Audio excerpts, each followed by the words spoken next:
عارف الإحساس اللي بييجي لك لمّا تفتح عينك الصبح تفتكر فجأة كل الحاجات اللي متراكمة عليك، زي مثلًا المواد اللي أنت ما فتحتهاش أو الامتحانات اللي قرّبت، والمفروض اللي يحصل بعد الإحساس ده إنك تقوم تنجز كل اللي وراك، ولكن اللي بيحصل إن عقلك من كتر الضغط عليه، فبتلاقي نفسك لا إراديًا مسكت الموبايل، فتحت التيك توك، فتحت اليوتيوب، تبدأ تسكرول بالساعات بدون هدف، مع إنك مخنوق من جواك ومش حابب حاجة زي كده.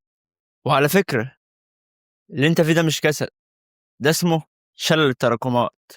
السبب ببساطة إن عقلك مصوّر التراكمات ديّة كإنها حاجة كبيرة بتهجم عليه. طبيعة العقل البشري لمّا بيحس بالخطر بياخد وضعية من ال3 وضعيات دُمّة، لا إمّا بيحارب أو بيهرب أو بيتجمد مكانه، وأغلبنا حاليًا في حالة الهروب أو التجمد. وعلى فكرة أنت مش كسلان، أنت مرعوب من حجم الحاجات اللي وراك، فبتقنع نفسك إنك تأجلها لبكرة أو لبالليل، بس الحقيقة أنت بتأجل هَم النهارده لبكرة. طب إزاي نفك التجمد ده نبدأ نتحرك؟ عشان تفك الشلل ده أو التجمد محتاج تعمل 3 طرق. أنا شخصيًا بدأت أعملهم بما إني في امتحانات وكده يعني. أول وأكبر غلطة أنت بتعملها وأنت وراك تراكمات إنك بتفضل تفكر في المستقبل، هل هالحق، هل هالحق، طب لو ما جبتش مجموع، وهكذا. بس أنا باقول لك اقفل حنفية التفكير دي فورًا، لأن التفكير في المستقبل مش هيفيدك في حاجة، لأن اللي مكتوب عند ربنا هو اللي هيحصل.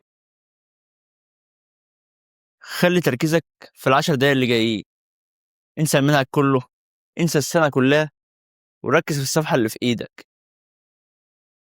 تاني حاجة نظرية الفيل. طبعًا لو جبت لك فيل كامل وقُلت لك كُله هتقول لي لأ طبعًا مستحيل، طب لو قطّعته حتت صغيّرة هيتاكل.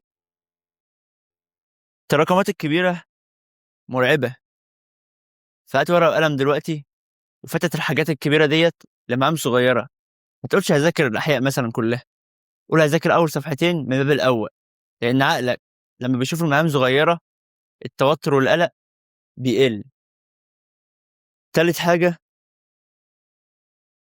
أنت خايف تقوم تعمل الحاجة ديّة لأحسن تطلع وحشة أو مش كاملة، يا سيدي قوم اتحرّك بس واعملها وحشة مش مشكلة، بس أهم حاجة تقوم.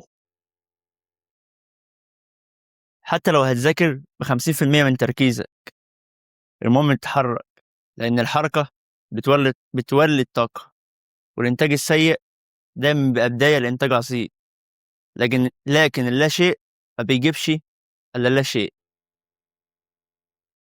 في النهاية حابب أقول لك اللي فات مات، والندم عليه مش هيرجّعه، بل بالعكس، الندم بياكل من وقتك ومن مجهودك. أهم حاجة تقوم تخلّص اللي وراك، تبدأ تتحرك دلوقتي، لإن خلاص ما عادش في وقت والامتحانات قرّبت. فيعني لازم تقوم تتحرك، لازم.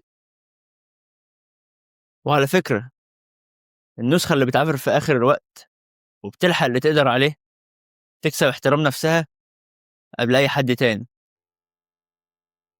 وآخر حاجة سيبك من كل ضغط اللي حواليك، وارمي الموبايل بعد الفيديو ده، وهات ورقة وقلم واكتب مهمة واحدة صغيرة، وقوم اعملها دلوقتي. وأتمنى ما أكونش طوّلت عليكم، والسلام عليكم ورحمة الله وبركاته، وبالتوفيق للجميع إن شاء الله.